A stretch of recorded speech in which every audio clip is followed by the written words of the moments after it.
Govinda Jaya Jaya.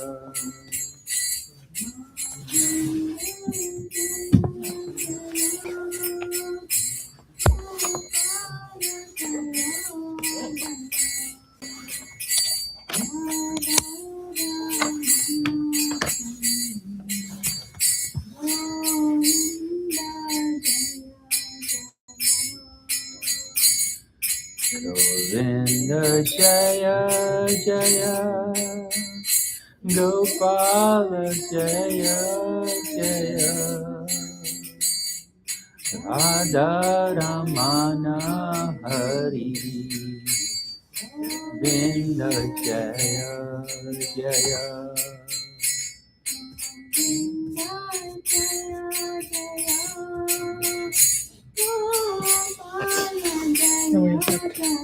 Thank you, Prabhu. Is it on?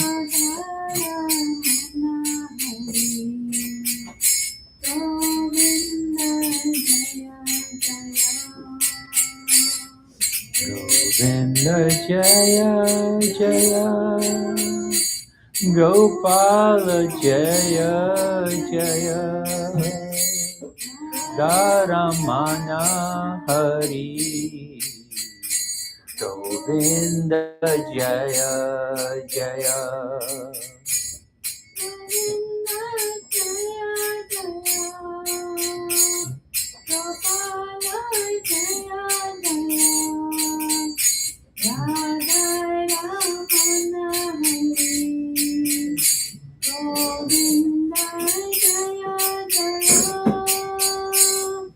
Govinda Jaya Jaya, Gopala Jaya Jaya, Radha Ramana Hari, Govinda Jaya Jaya.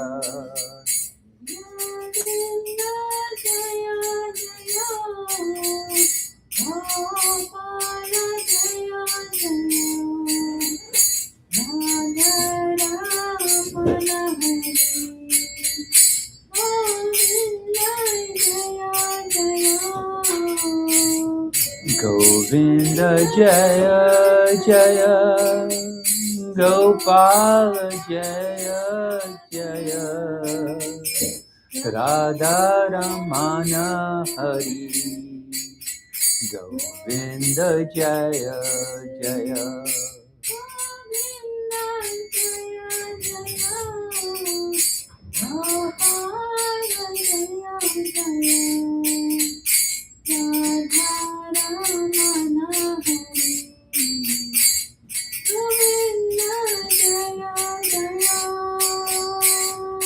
Govinda Jaya Jaya, Gopala Jaya Jaya, Radha Ramana Hari, Govinda Jaya Jaya.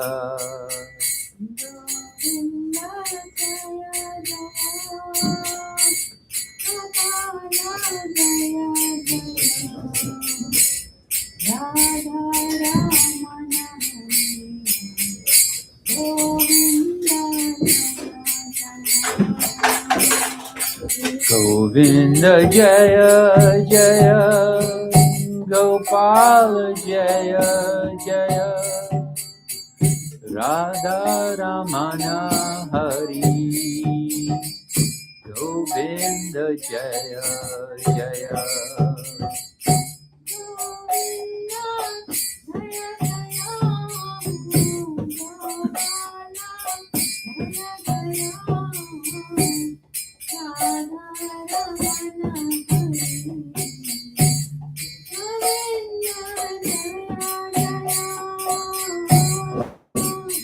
Govinda Jaya Jaya, Gopala Jaya Jaya, Radha Ramana Hari, Govinda Jaya Jaya.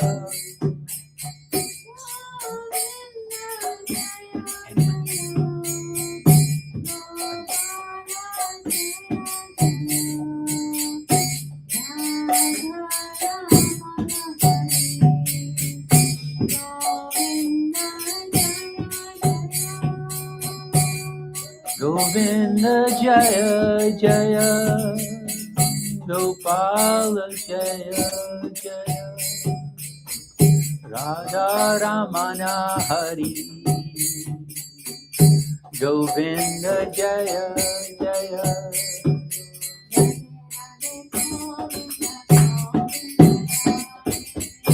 Radhe Govinda Govinda Radhe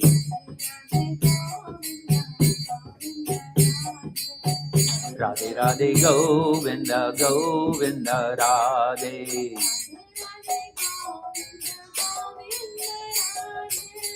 Radhe Radhe Govinda Govinda Radhe Radhe Radhe Govinda Govinda Radhe Radhe Radhe Govinda Govinda Radhe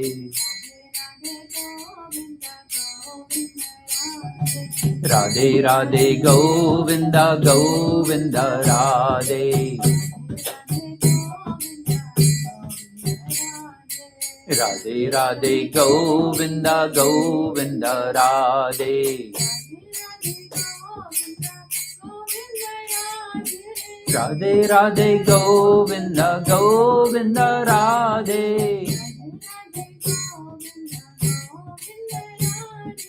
Radhe Radhe Govinda Govinda Radhe Govinda Radhe Gopala Radhe Govinda Radhe Gopala Radhe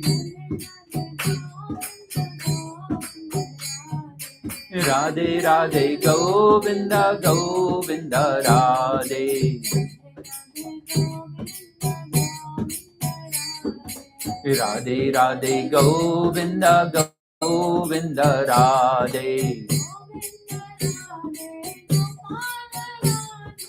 Govinda Radhe Gopala Radhe Govinda Radhe Gopala Radhe Govinda Radhe Gopala Radhe Govinda Radhe Gopala Radhe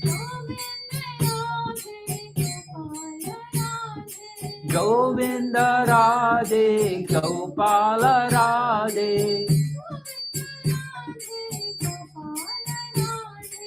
Govinda Radhe Gopala Radhe Radhe Radhe Govinda Govinda Radhe Radhe Radhe Govinda Gopala Radhe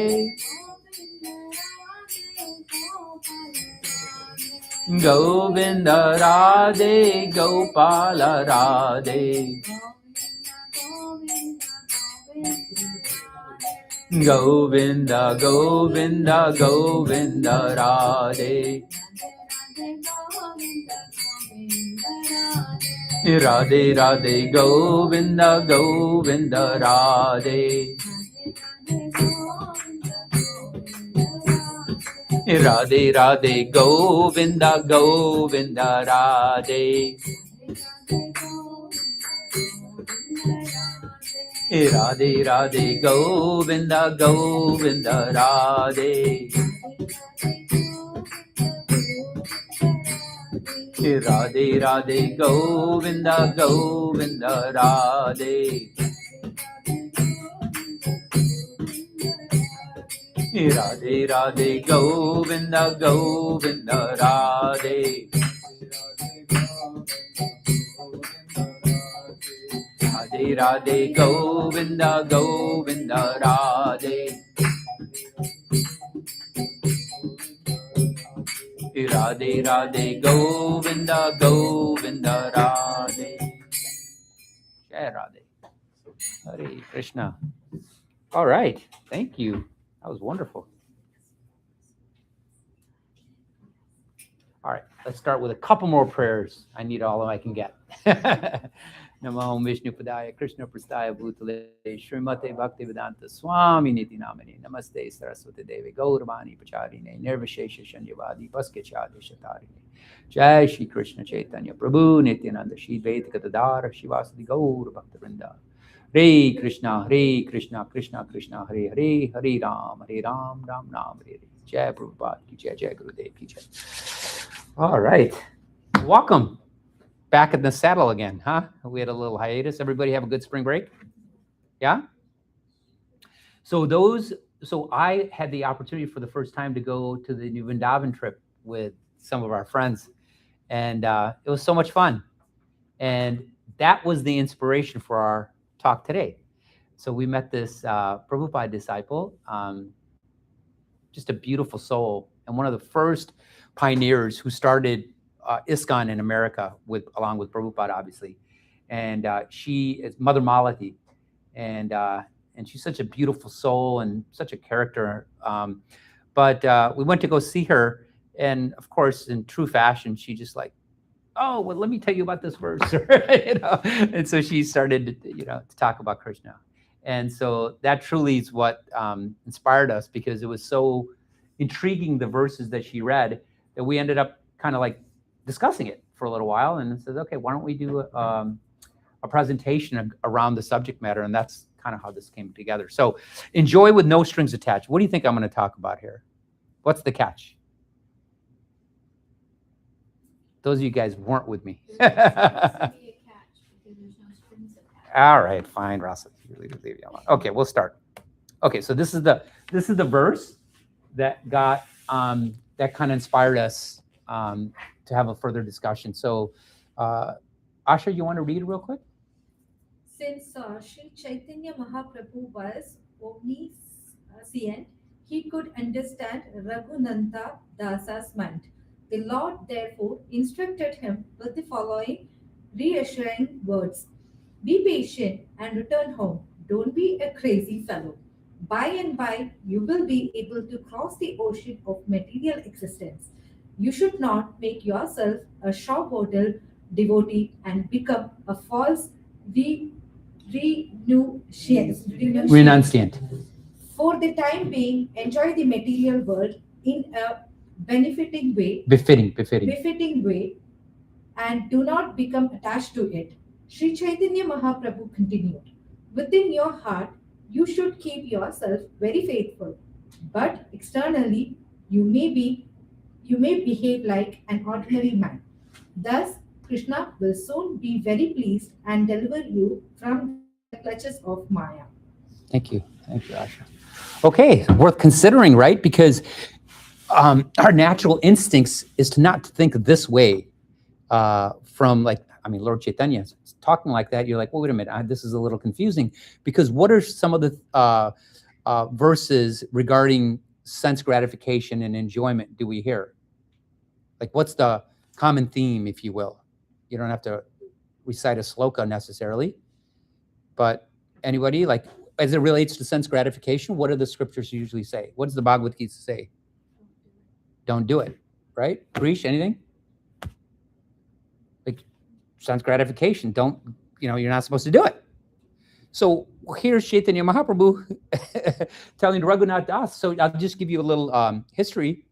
Raghunath Das he came from a very rich family. They were billionaires, okay? And so he wanted to run away and join Lord Chaitanya and become a monk and preach. And that was causing a lot of distress to his family, right? And so Lord Chaitanya said, hey, listen, there's a time and a place for everything. This is the body that you were born in. This is the family that you were born with. And so you have a role to play. Play that role. And there'll be a time for you to join me. And so this was his instructions to him. So these instructions are very instructive for us as we try to navigate and figure out what is spirituality and how do I fit into it? And is it even right for me? Or is it too old and ancient and is not applicable anymore? right? And so that's how we're going to talk about. And we're going to get, and I like to have a nice discussion, because if you open up about some of the, because I'll be honest with you, I mean, first things I'm like, what? We can't enjoy it all? Like what? I like some things. So that's what we're going to talk about. This is my favorite topic. Okay. Should we start? Yeah? Okay, cool. Okay, so we're going to start with the 4 goals of human life, right? Pretty straightforward. But we don't really talk about these things. This is what the scriptures say is our purpose in life, okay? Dharma, righteousness, duty, ethics, doing duties according to scripture. Make sense? We're all familiar with these, right? Who wants to read the next one? Om, you want to read the next one? Artha, prosperity, economic values, acquiring wealth through righteous means. Acquiring wealth through righteous means. So the scriptures tell us to acquire wealth. The criteria is just do it through the righteous means. Now, if it said acquiring wealth through unrighteous means, that would be kind of odd, right? So this is nothing weird about this statement, correct? All right, next. Garish, you want to read the next one? Pleasure, desire, emotion, fulfillment of desires in a regulated way. Okay, now we're talking about fulfilling our desires, but just in a regulative way. And we're going to talk about what it feels like to fulfill our desires in an unregulated way in a minute, okay? Ananya, you want to read the last one? Moksha, liberation, spiritual freedom, freedom from cycle of birth and death. Does everybody understand this last one? We look like we're all from India, right? So this is a pretty common thing in India, right? In our Vedic culture, the purpose of life is moksha. And moksha is defined as transcending this cycle of birth, death, old age, disease in the middle, right? We're all agreement here. Nothing surprising or shocking. Maybe it is surprising that the scriptures actually mention that we have to do the top 3. We always think of this. This is what the scriptures are full of, right? But the top 3 is like, okay, this is what they tell us to do. So let's see how we're supposed to do this. Okay. The spiritual development piece obviously is emphasized in the scriptures because those scriptures are designed for our spiritual development and God realization. So that's why we hear the emphasis always on our spiritual development and not necessarily the top 3, right? So, Garish, you want to read that for me real quick, please? The Vedic process of sense gratification is therefore planned in such a way that one can economically develop and enjoy sense gratification, and yet ultimately attain liberation. Vedic civilization offers us all knowledge in the Shastras, and if we live a regulated life under the direction of Shastras and Guru, all our material desires will be fulfilled. At the same time, we will be able to go forward to liberation. All right. Anything jump out at anybody in that sentence? Anything catch your eye? Enjoy sense gratification. Man, that's it says right there. Enjoy sense gratification. Where is that? Second one, right? Enjoy sense gratification and yet ultimately attain liberation. Okay, how about the last one? At the same time, I'm sorry, one right before that. Here we go. Being civilization offers knowledge. And if we live a regulated life under the direction of Shastras and Gurus, all of our material desires will be fulfilled. We don't hear that a lot. Okay? And at the same time, we'll be able to go forward to liberation. This is VVS, guys. This is what we want to talk about. How to be your best self. Come on in. Yeah, come, please. How to be the best version of ourselves that we were meant to be. And at the same time, accomplish the ultimate goal of life, which is liberation. That's what we're here to do. That's what the spiritual journey is all about. What is it? How do we do it? Then create a practice plan that we can all get behind in a tangible way and make progress in the first 3, but also the last, right? Economic development, religiosity, and fulfilling our desires, but at the same time also be going down the path for moksha. Yeah? So this is from Srimad Bhagavatam or Purport of Srila Prabhupada. So this is I'm not making this up because Grish, I always tell Grish this stuff, and he always thinks like, Mohit Prabhu, he's making this stuff up as he's going along because that fits my nature. But I'm not. If you read the Srimad Bhagavatam, if you read the Bhagavad Gita, you read the purports carefully, this is what it's saying, right? But it does not mean that the other three are not important. So what that means is liberation is very, very important. It's the goal of our life. Okay, so why? So the top three, there's a distinction between the top three and the fourth. What is that distinction? Top three is about before dying, and liberation. The fourth one is after life. Beautiful. The word impermanence and permanent, right? The three, economic development, when we die, we can't take our money with us, correct? We agree? Same thing with all the things that we enjoy, right? We can't take it with us. What was the other one? Religiosity, the spiritual rituals, they stay here, right? But liberation, moksha, that's going to help us that's eternal. It's permanent. That's why liberation is always emphasized throughout all of our scriptures, because that's the purpose, that's the goal, right?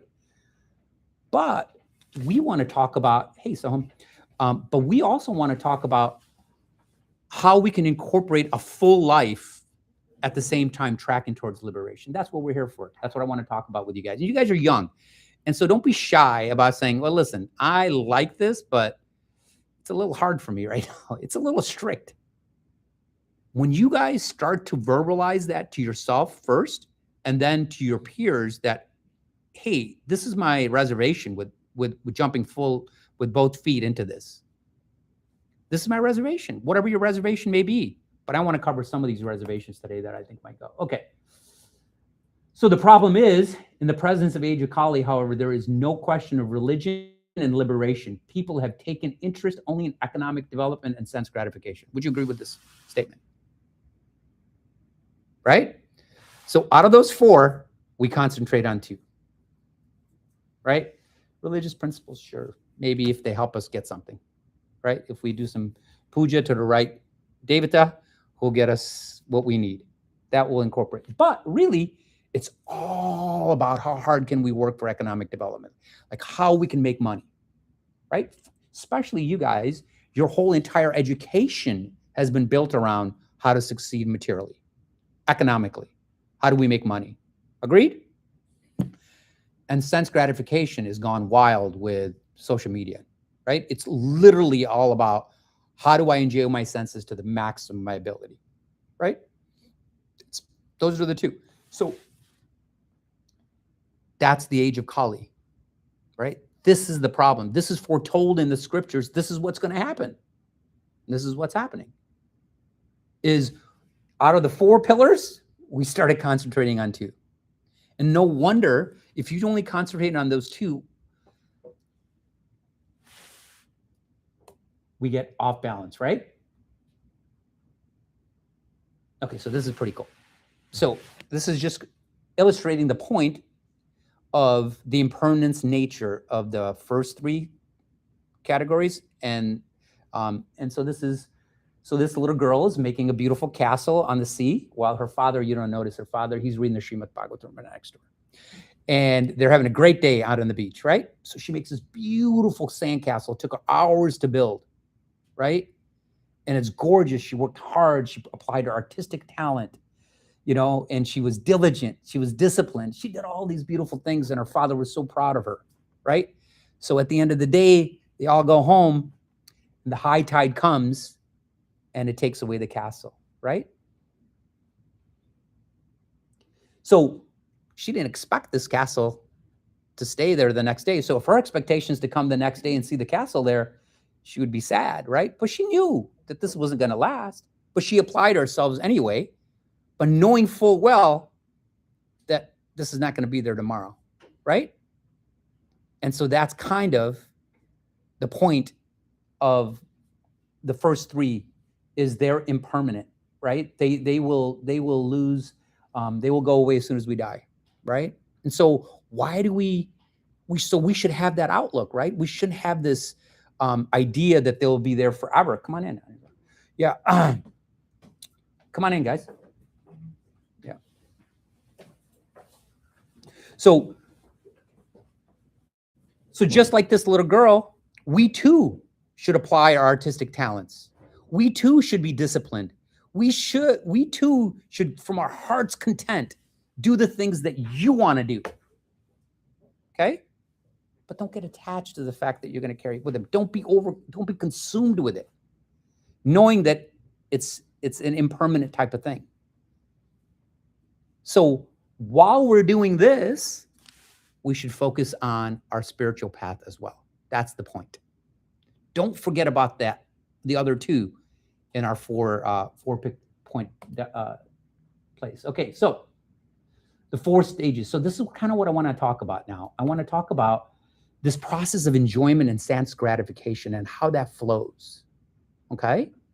Because this is really hard when you guys come to this program like VBS, or you start going to the temple, or you want to understand the Bhagavad Gita or something like that, right? We want to understand what is the process, and then what am I doing wrong and what am I doing right? Am I okay where I'm at? And that's what we're going to talk about. What are the different stages, right?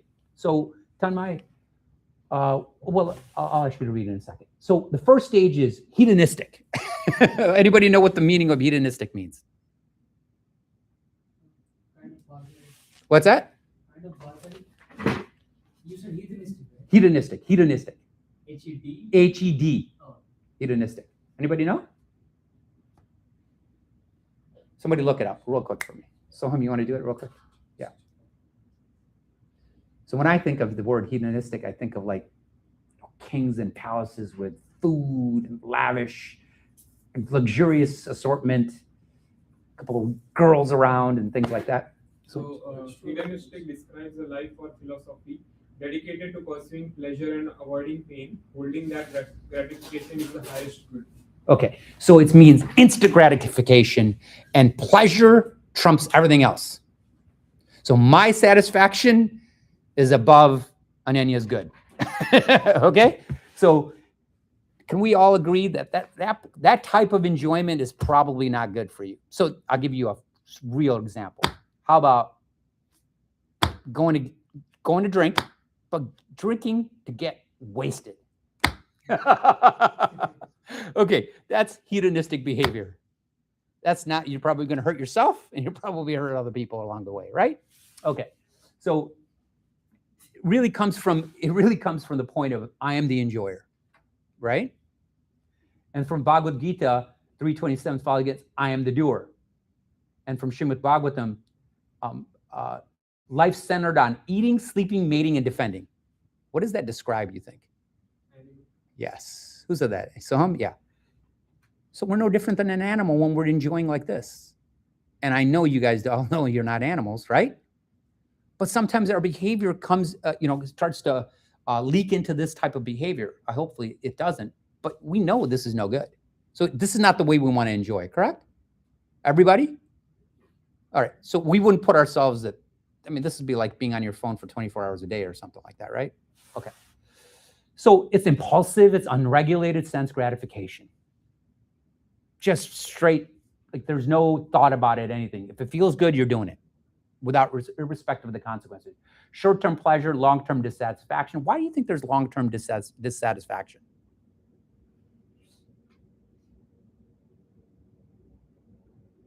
You have the guilt after doing that. Okay, that's perfect. Guilt. Anybody? Any other reason?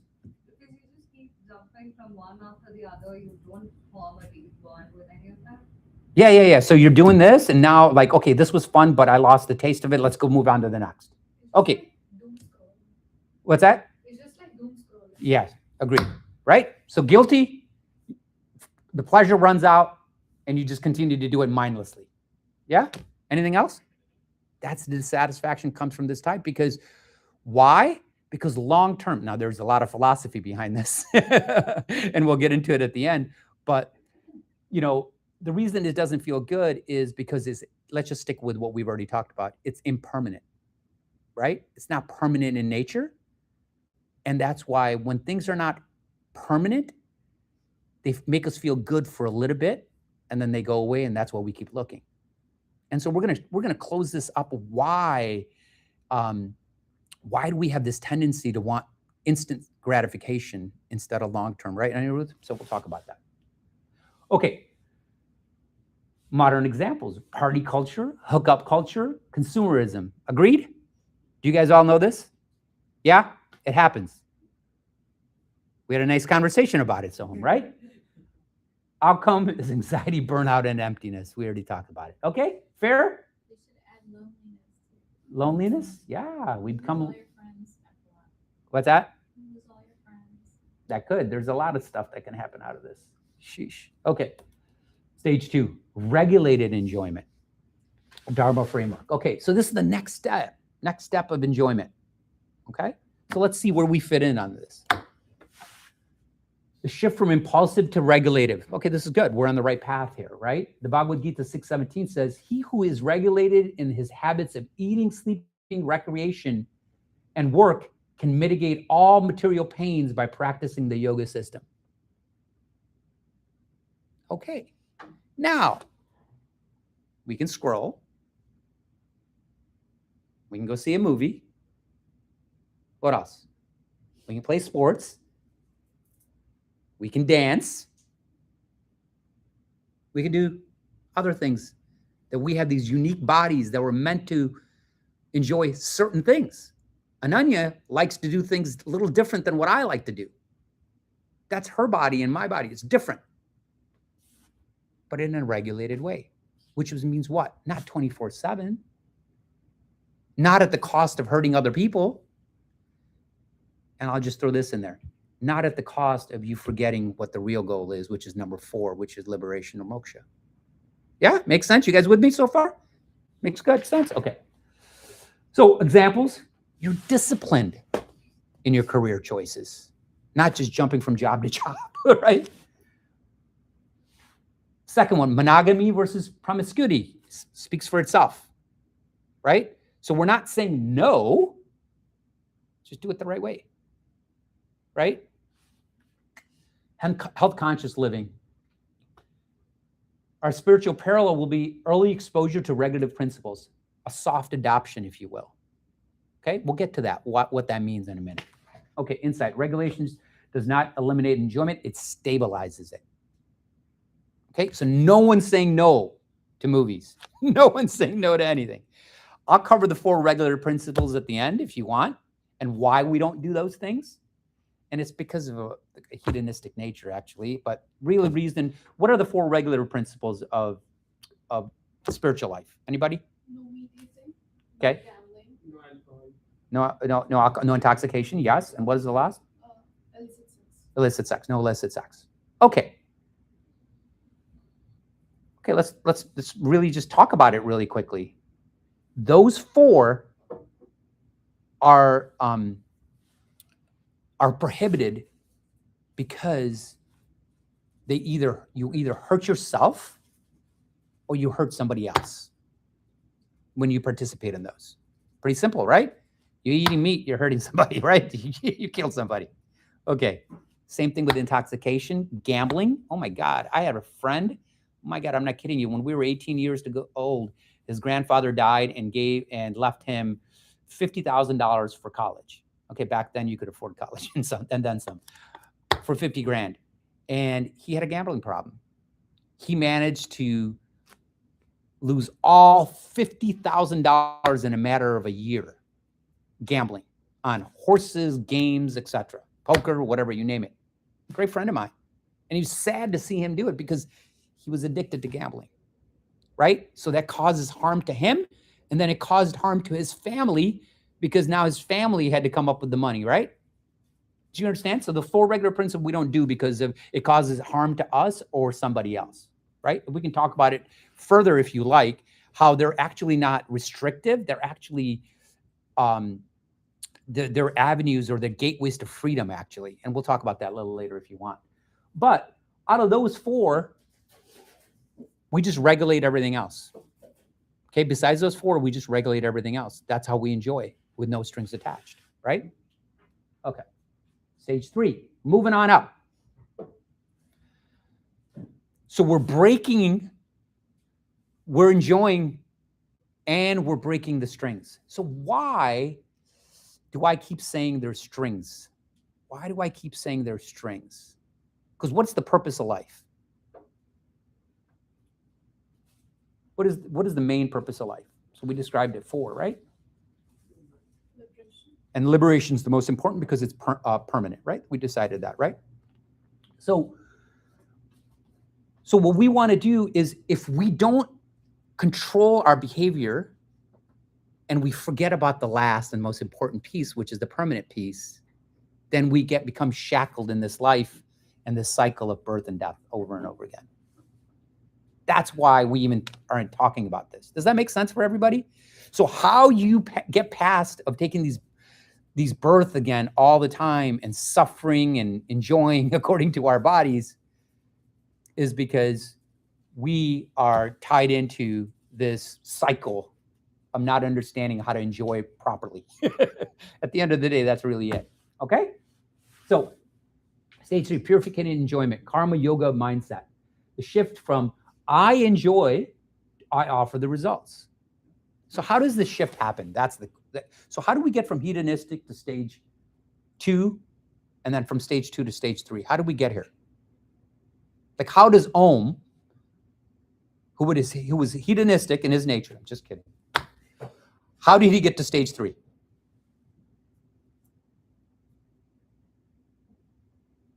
Anybody? How would you go from that hedonistic mindset of pleasure is all I want to I enjoy, but I offer the results? How do we get here? So, Home, how does a person get there? Follow your dharma and be a karma yogi. Karma yogi. Okay. Anybody want to say it any other way? You're spot on. Yes. You have a higher purpose, a more eternal purpose. Like, you're aware that all of these things are temporary, Yeah. and so you have an anchor that's more permanent. Beautiful. So you've identified moksha and liberation as the ultimate, and you've decided that I'm going to attempt to work on all 4 of these pieces, not just the 2, economic development and sense gratification. You decided I'm going to do all 4. And so that last 4th one, you start to take on some sort of a practice. What kind of practice you think I'm talking about? What we're doing right now is one way. A little bit of kirtan we just did, right? That's it. And then there's a few others, right? But that process of devotional service, as we like to call it, helps to change our mindset and move up in this ladder of enjoyment so that our enjoyment doesn't bind us. And at the same time, here's the kicker. I'm not kidding. You get more pleasure from your sense gratification. Okay? And we'll talk about how that happens. Okay, so the Bhagavad Gita 3:9. Arpita, you want to read that real quick? Work done as a sacrifice for Vishnu has to be performed. Otherwise, work causes bondage in this material world.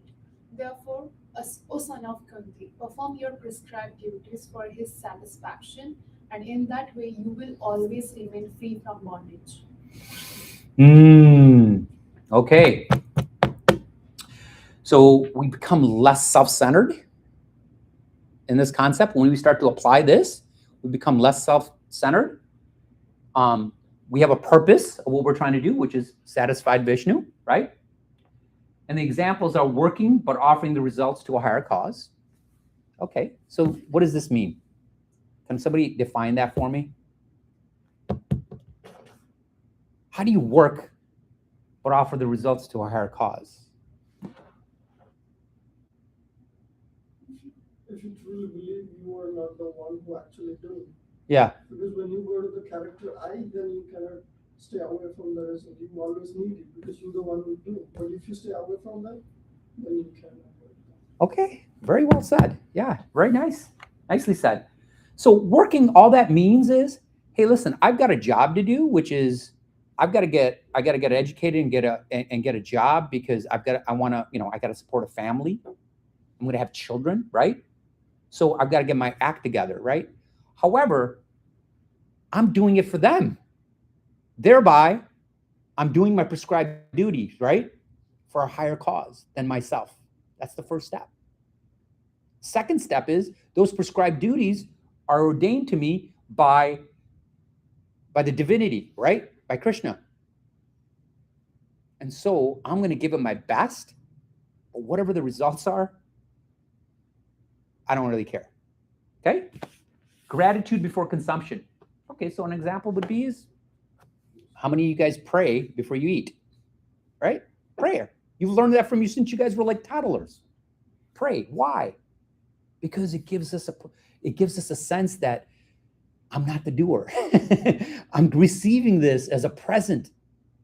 And so it creates that grateful mindset. Yeah? Okay, psychological. And doing these two changes our psychology, right? It actually reduces anxiety. Why?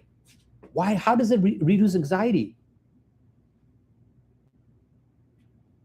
Go ahead. You know, when we trying to do things at I am doing, Yeah. you always have tense if you're not able to do or you are on challenge. But when you not hold the first position, you don't have to hold it. This is the easiest thing in the world. It was not my fault, it's his. Right? It's like I did what I'm supposed to do. Krishna, I don't know what happened. Right? Anyone? Like, it's not me. That's how you reduce that anxiety. You start to realize that you are not by yourself the doer of what happens to you in your life. Like we were talking about that last night, right? So if you want to, can you think of an example that might be like that? Well, perfect. Yeah, go ahead. So, like many of us they say after we come here when we came to do the masters or whatever we came to study, we did our best and we thought when we done the study we will have a great job. Yeah. We always plan. But Yeah. things doesn't happen the way we. Sometimes it works for some people and sometimes it doesn't. So is it your fault anyways? No, I did what I What do you mean? Yes. I did what I could have done. There But you then go. the result was not in my hand. Exactly. So, Right? You guys, does that make sense to everybody? Right? We are going to do our best, which is, did you study hard in school? Yes. Right? You guys did. You graduated, you got your degree, you're prepared for your interviews, but sometimes they close the job. Or somebody interviewed and you had 500 applicants. It's almost luck at that time, right?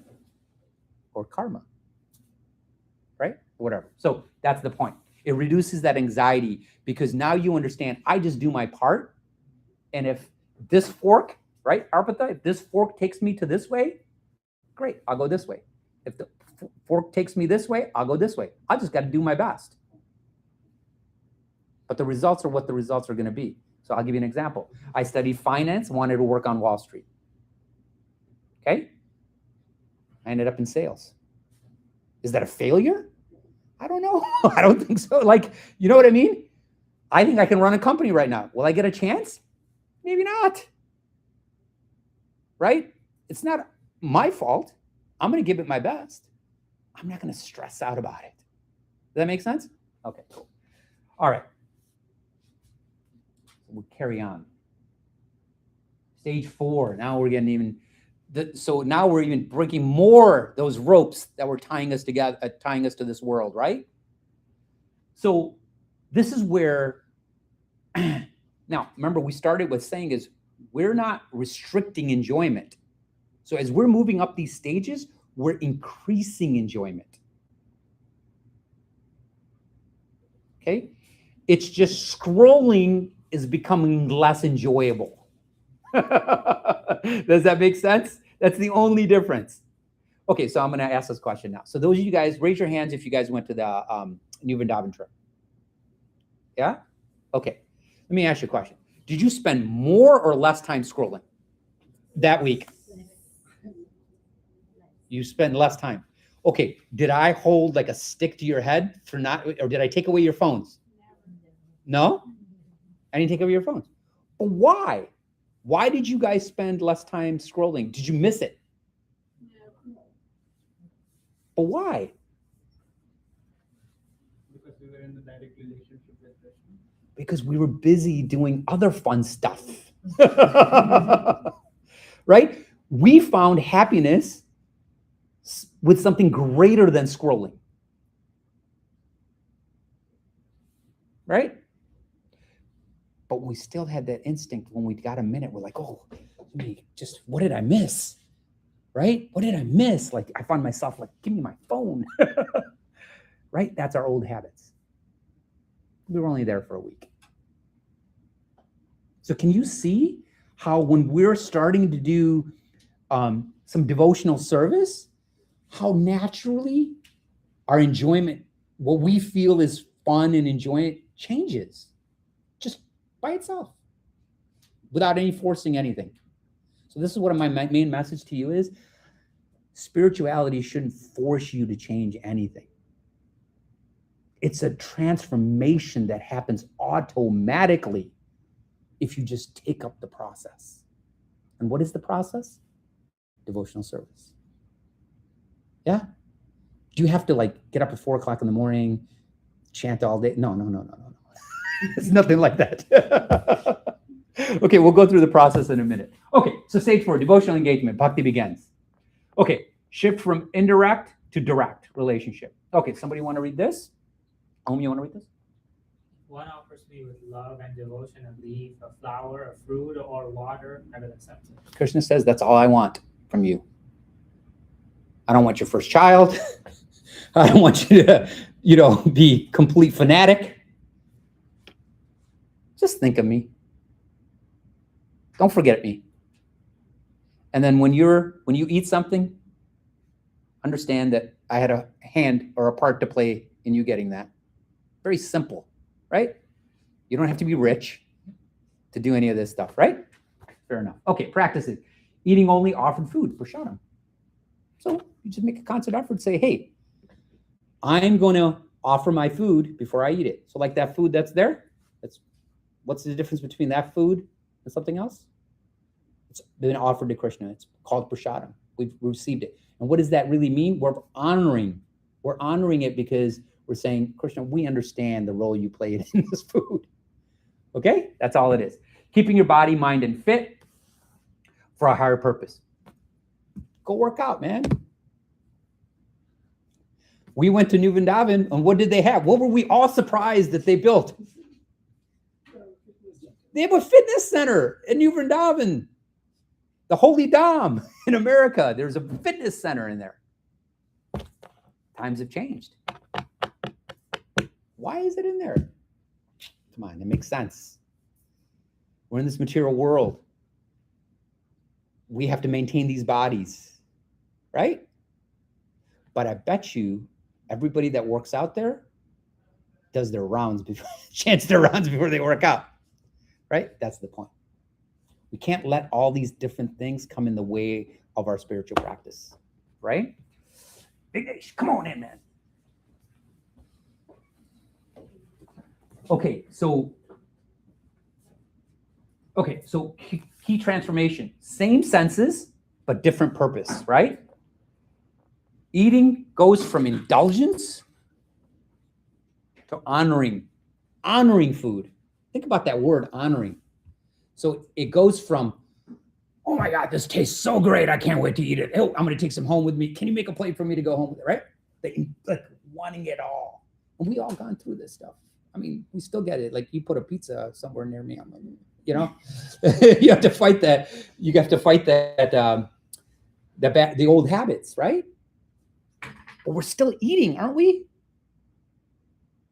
The food is just the same. That pizza is still the same. We just have a different little mindset. Yeah? Okay. Any questions? Okay. There's stage 6 too. Yeah, we got all kinds of stuff going on. Okay.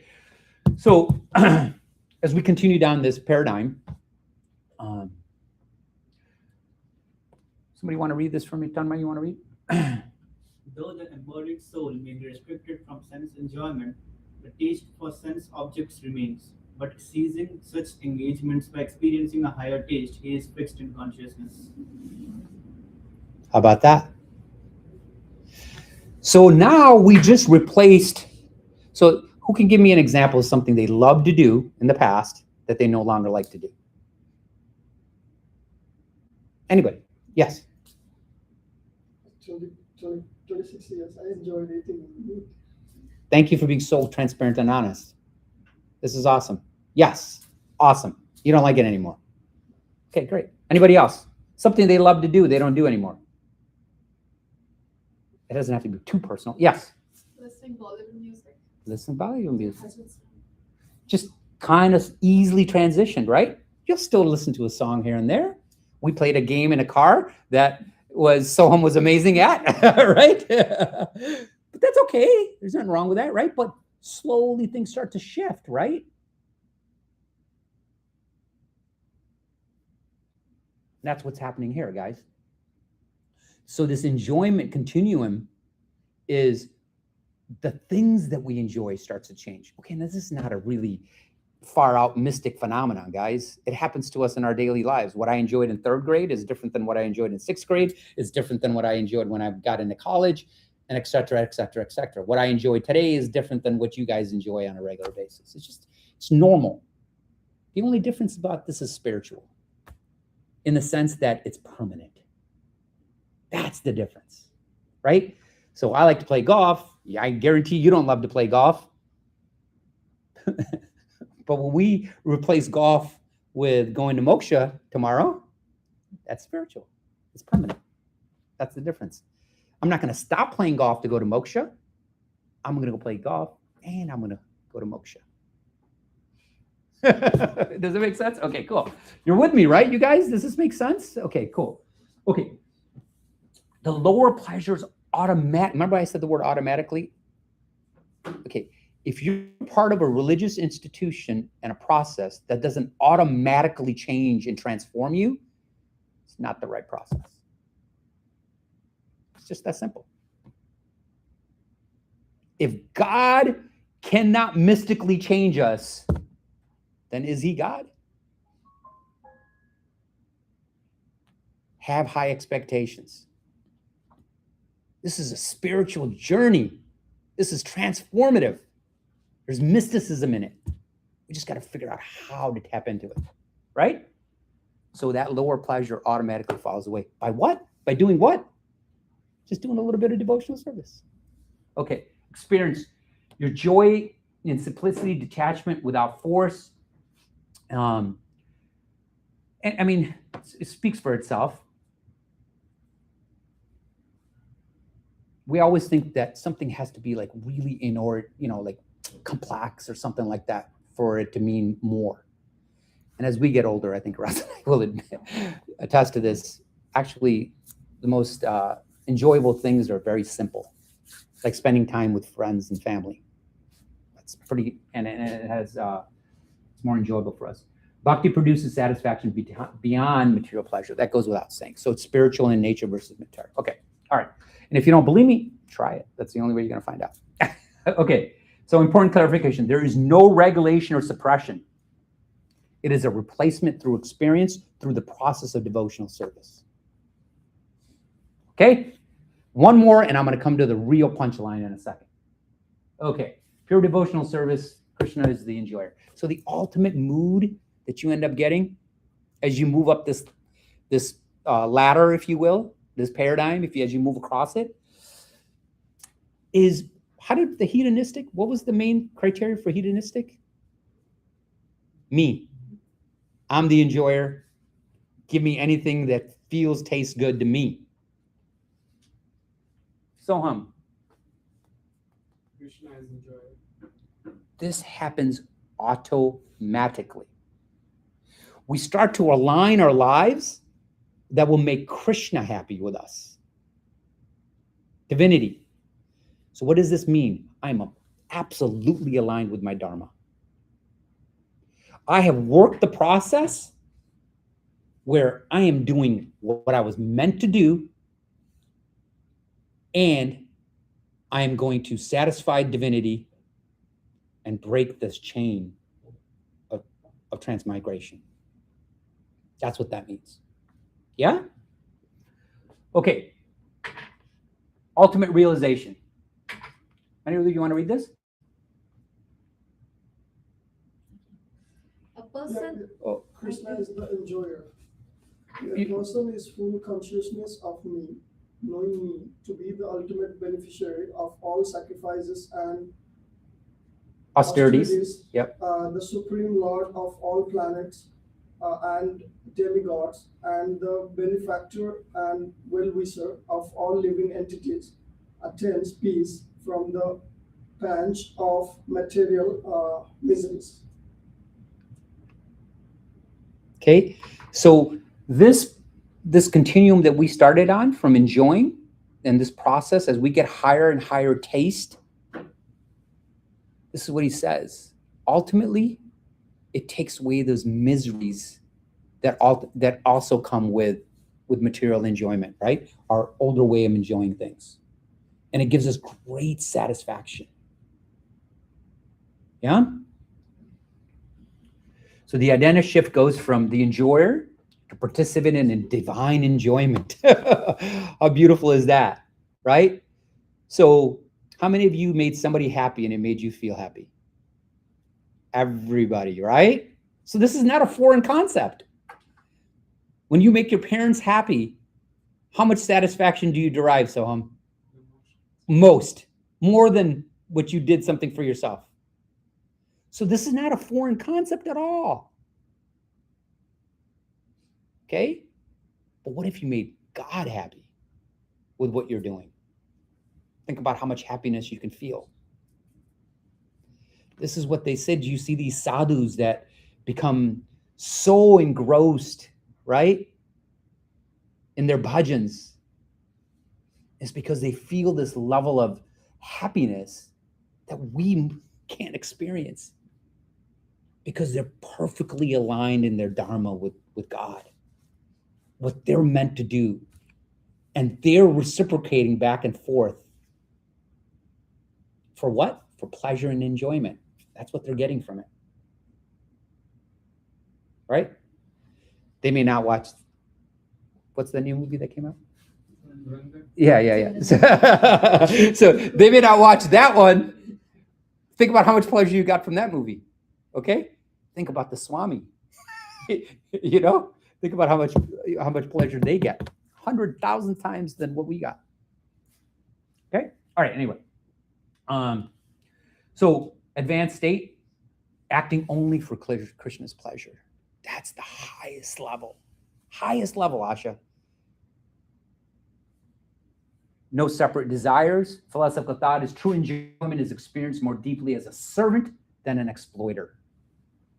Yeah, I got it. We started late. I think Vignesh just came like 5 minutes ago. Okay.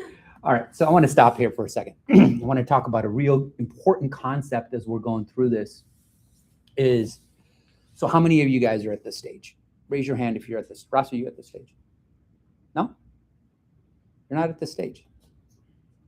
Okay. So I'm not going to ask you what stage you're at. But we know what stage we're at. We know in our heart. So let me ask you a question. Do you need to feel guilty for anything? No. So if you, I'm just going to, please don't misunderstand this, don't take it the wrong way, but I'm just saying, so if you like to do whatever, fill in the blank, listen to Bollywood songs, music, movies, video games, whatever, golf, okay? Whatever you want. Should you feel guilty? Why not? Here's my point. Understand what point you're at. Understand where you're at in this cycle, right? Understand where you're at in this cycle and don't feel bad about the things that your body was designed. You want these things. Krishna's pleasure seeking. We're pleasure seeking. We just got to find pleasure in the proper way by regulation. Remember that verse about what Krishna said, that whatever you do, work, recreate. What was the other thing? Do you remember the verse?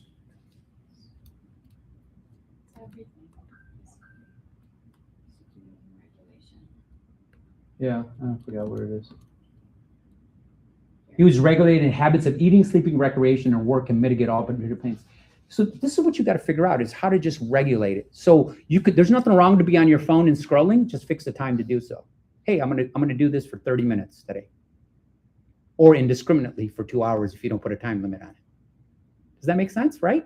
So understand where you're at and be okay with where you're at, and just understand how you transcend this ladder or this paradigm is by performing devotional service. That's really all there is to it. When you start to do devotional service, you automatically move up the lengths or these ladders, if you will, right? You don't have to feel guilty for where you're at all. It doesn't matter. Okay. Where am I going? Sorry, Rasa. Okay. This one? Okay. So it's a gradual elevation. That's what we're talking about, right? Progressive adoption. Start anywhere, right? We do this. This is fine. Chanting occasionally, sure, we do that, right? Regular principles, later stage committed, supported. You know, it's this, all these things are for our purification, and thereby we start to have a higher taste. That's literally what this is all about. And then don't forget to hang out with each other. That's probably the key point. You become who you hang out with, right? Your parents told you this. Don't hang out with this guy. This guy's, I don't want to make you laugh. I don't want to speak Hindi. But you want to, hang out with the right people, associate with the right people. And the people in this room are the right people because why? Why is Rishabh here on a Friday night? Right? Yeah. Okay. Okay, so how do we integrate this with modern life? Okay. This is not an anti-career type of thing. So how many of your parents told you, hey, don't get involved in this business right now. Right now, your job is to focus on your grades and getting a job. Right? How many people's parents say that? Don't worry about it. This is fine. Parents say that. That's okay. Right? There's a lot of things our parents say, but if you work through it, Krishna, literally the entire book is about the opposite.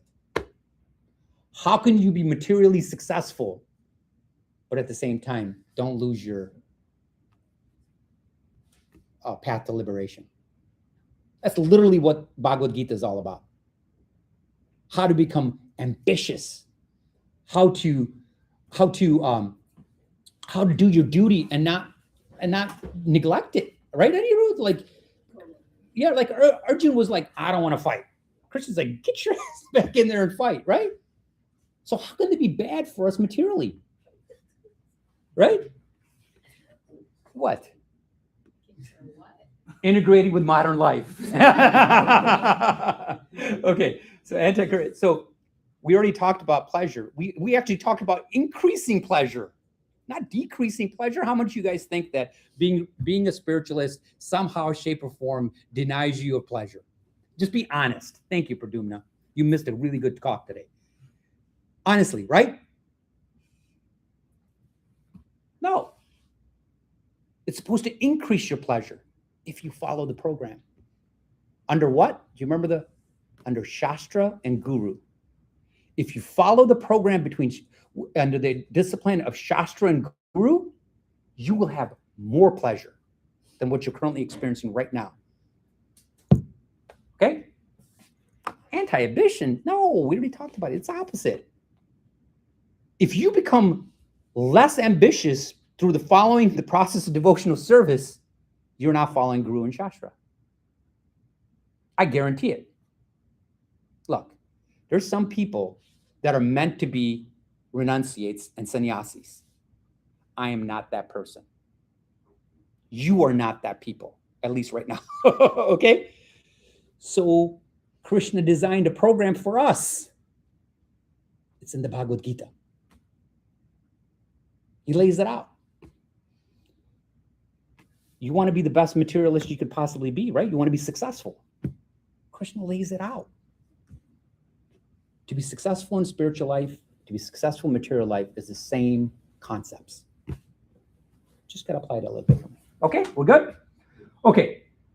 reframing career becomes service, right? It just changes the mindset a little bit.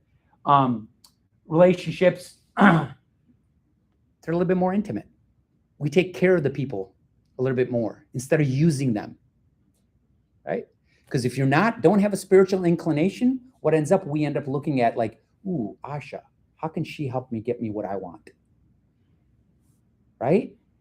And that mindset starts to change to say, how can I help Asha do what she wants?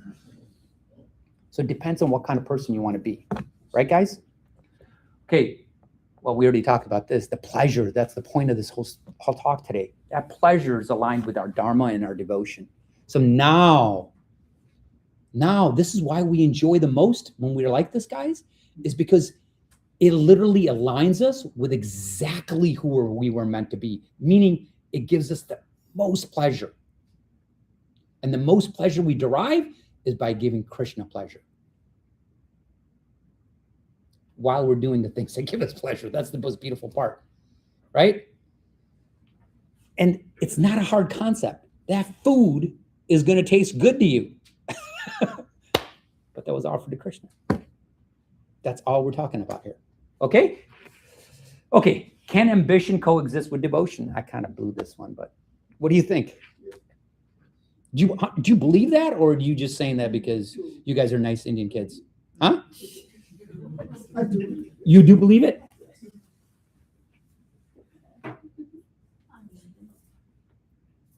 What?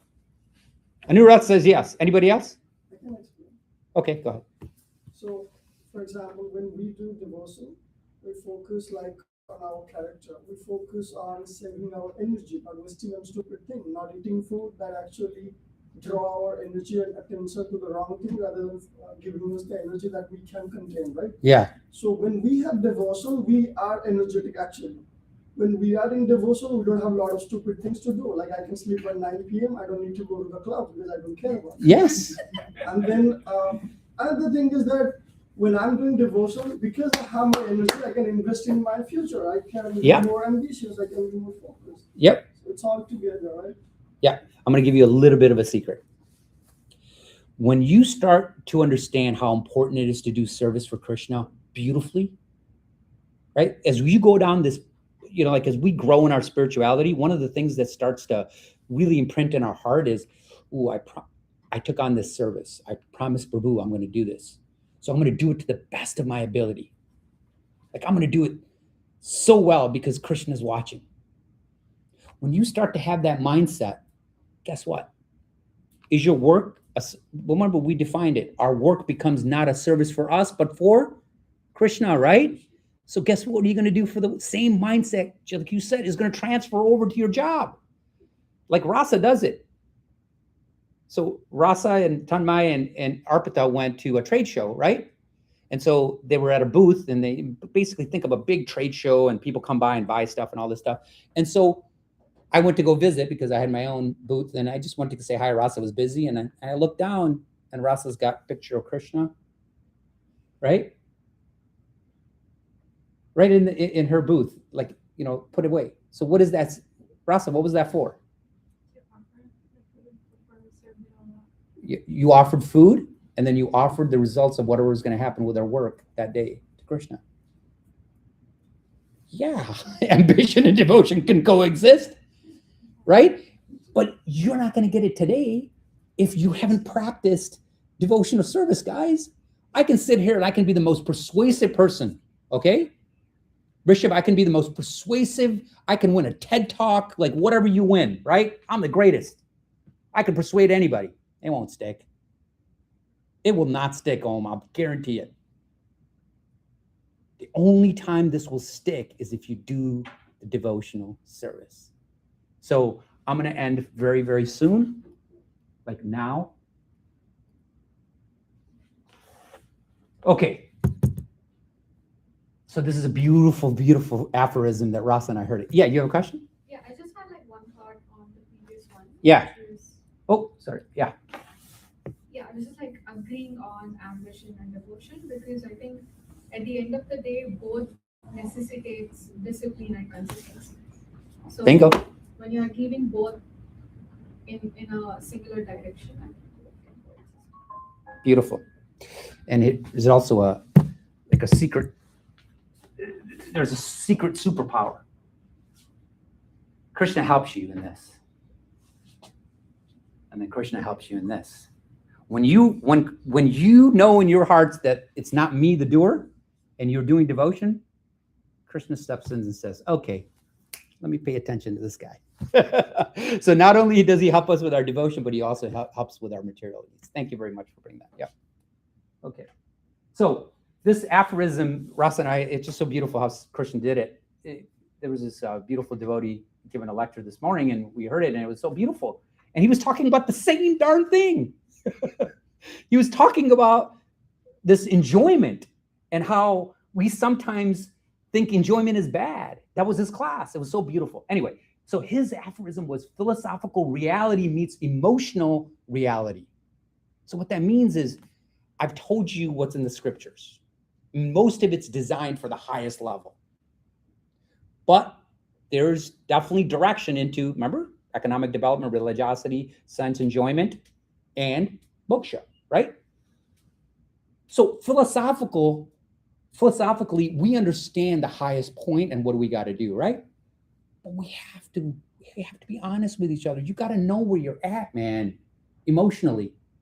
So if you start to compare yourself like, well, I can't chant 16 rounds, or I have this desire to watch a movie. Shh, I'm not going to tell anybody. I'm not going to tell Mohit, I'm going to in the back seat, right? You guys, you got to match it up with where you're at. If you're not doing the devotional service where it's transformed your heart to a point, then that's okay. That's where it's at. Right? So that's what, because I don't want you to feel guilty. Like, oh, I'm supposed to do this, right? We're good people, right? We want to please people. But by pleasing people, we're shortchanging ourselves. Right? I used to tell Rasa all the time, this is where I'm at. I mean, I can't change my heart. This is where I'm at. You can't, there's no shortcut to Krishna. None. I'm a living example of this. You can't fake it. Right? So make sure you're where you're at emotionally in this spiritual progress or in this spiritual path, this spiritual discipline that we're in. Make sure you're not comparing yourself to sages. Right? Okay, that's the point of it. Acknowledge that humans are pleasure seeking by nature, because who's the most pleasure seeking? Krishna. So why would we think we're not pleasure seeking? We just define that we're just looking for pleasure in all the wrong places. There's a famous American song that goes by that moniker. Okay, foundational statement: the problem is not enjoyment; it's misdirected. We established that. Did we establish that? Yeah. We already talked about the trajectory. Krishna consciousness does not deny pleasure; it redefines and elevates it. Questions, comments, additions, complaints, arguments. Nothing? Nothing that's nothing you want to say out loud? Discuss over food. Rasa's telling me time to go. Okay. Thank you so much, you guys. I appreciate your time.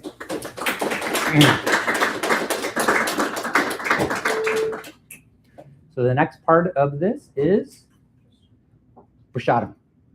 Yeah, so we need a couple of volunteers to help serve, and we can discuss over food if what I said was accurate.